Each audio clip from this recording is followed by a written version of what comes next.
Hello everyone, you're welcome to Glen Minds. My name is Ehimo Sylvester Rosemudiame, popularly known as Civic.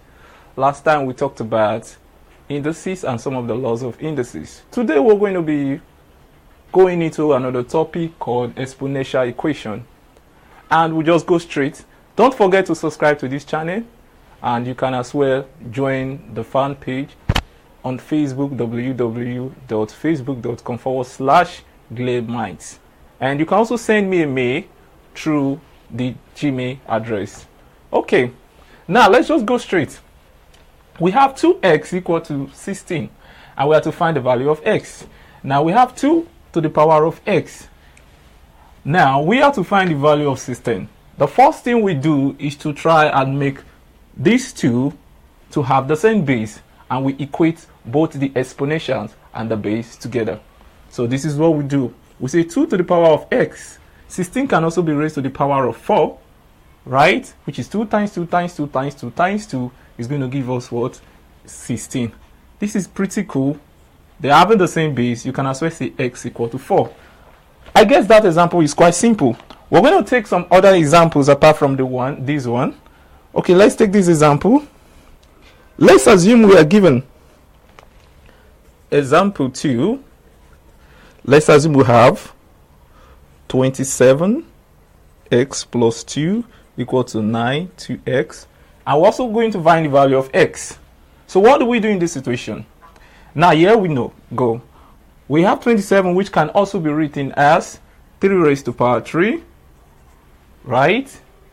And 3x plus 2. Now there is something that must have happened here.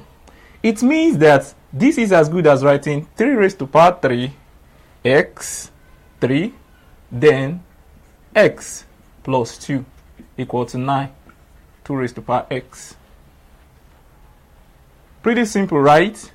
Now you can as well open the bracket and say 3 equal to 9x, then plus 2 times 3 6, then we'll have 9 raised to power 2x. We can as well make this to have the same base by taking this to be, this is 3 times x, 3x, not 9.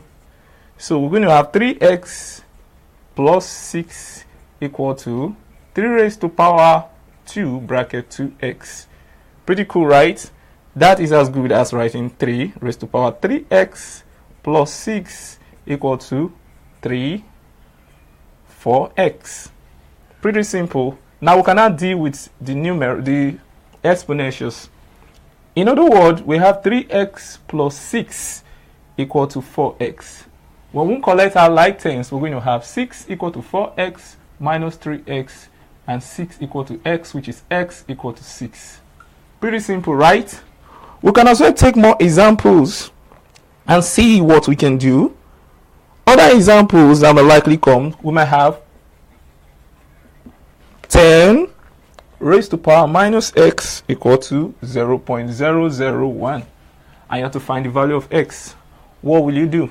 You can also say 10 to the power of minus x equal to, we have 3 0 here, so we're going to get 10 raised to power minus 3.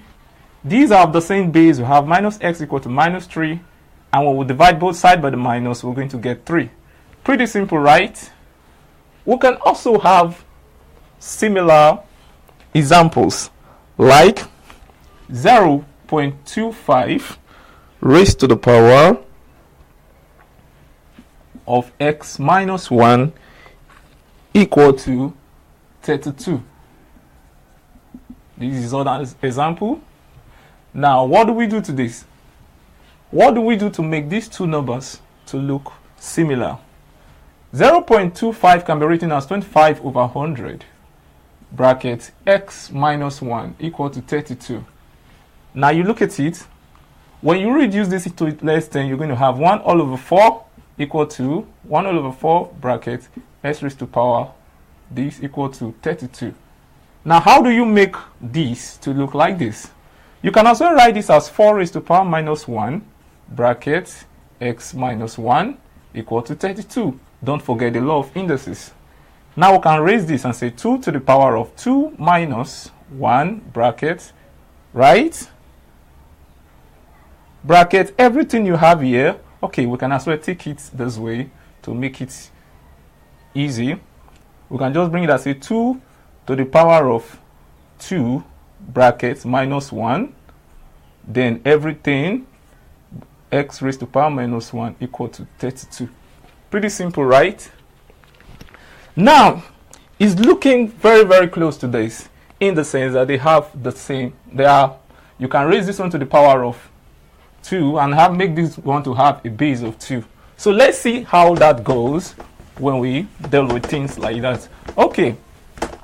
Now, apart from that, there are ways that you can as well express numbers like 32 and make 32 to look just like 2 by raising 32 to the power of 5. 2 to the power of 5, 2 times 2 times 2 times 2 times 2. In 5 places, you're going to get 32. So in other words, I can as well have 2 to the power of minus 2, which is going to be bracket x minus 1, then equal to 2 to the power of 5. And at the end of the day, I'm going to have 2 to the power of minus 2x, then plus 2 equal to 2 raised to power 5. So I'm going to have 2 to the power of minus 2x plus 2. Then I'm going to have 2 to the power of 5, or I'm repeating myself. So we're going to have minus 2x plus 2 equal to 5. When you collect your like things, let's just take this one to this other side, okay? Let's leave it this way. Minus 2x equal to 5 minus 2. So our minus 2x is equal to what? 3. Right? So we can also have divide both sides by 2, and we'll get by minus 2, and we'll get x equal to minus 3 over 2. Pretty simple, right? That means you can as well express 0.25 as this. These are quite simple. Now let's solve a little more complicating question. And if you have any question, don't forget, as I said, you can send a mail to me through this address on the screen. Okay, let's take some other examples.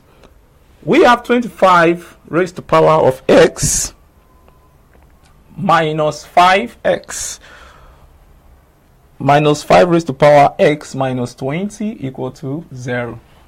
Now, how do we do this? Now, if you take a look at this, you find out that this is having a base of 5. And what do we do to 20? Okay, we can as well make these two to be similar. We can raise this to the power of 5 raised to the power 2 bracket x, right? And we can say this is equal to 5x, then minus 20 equal to 0. Now, you will agree with me that 5 bracket 2x, I can as well put it and say 2x bracket 2, which is cumulative. 2 times x is 2x, and x times 2 is also 2x. So we're going to have minus 5x raised to the power x minus 20 equal to 0.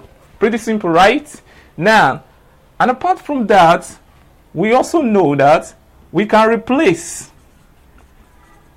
5 raised to the power x with a letter m, right? That means anywhere we find the number 5 to the power of x, we'll replace with an m. So let's do that here. When we replace this, we're going to have m, then we have square, we have minus, we have m, then we have minus 20, then give us 0. Now, we now carry out what they call the factorization. Factorize this. If you have zero knowledge of factorization, you can as well watch other videos and you get to know. Trust me, I'm going to explain it the best way that I can. So, in order for us to be able to solve this, we're going to watch out for the next video. Thank you now. I'll advise you to subscribe to this channel. Bye for now.